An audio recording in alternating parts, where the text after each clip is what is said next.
Tir mortel d'Alec Baldwin. Le procès de l'acteur se précise, ce pas important franchi par la justice. Alors que la décision finale d'un procès à l'encontre d'Alec Baldwin, auteur d'un tir mortel lors du tournage du film Trust, dans un ranch du Nouveau-Mexique en octobre 2021, a mis longtemps à être tranché, le comédien sera finalement bien jugé. D'ailleurs, le procès a débuté mardi 9 juillet 2024 en présence de l'acteur.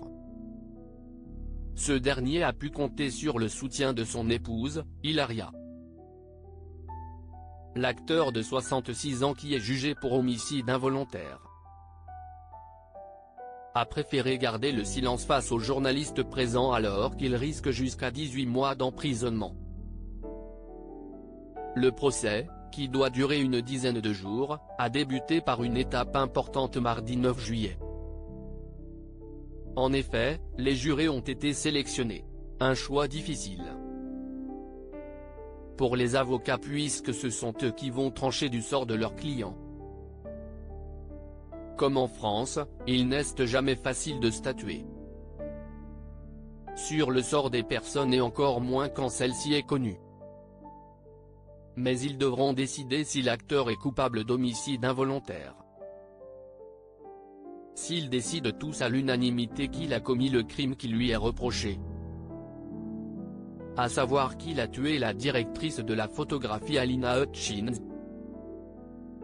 il pourrait donc passer de longs mois en prison.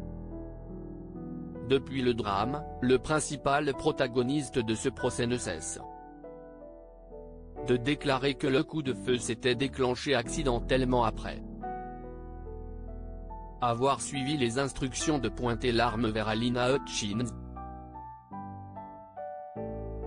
qui se trouvait derrière la caméra. De plus, le comédien a toujours assuré qu'il ne savait pas que l'arme était chargée d'une balle réelle, et qu'il avait seulement tiré sur le marteau, et non la détente, lorsque le coup de feu serait parti.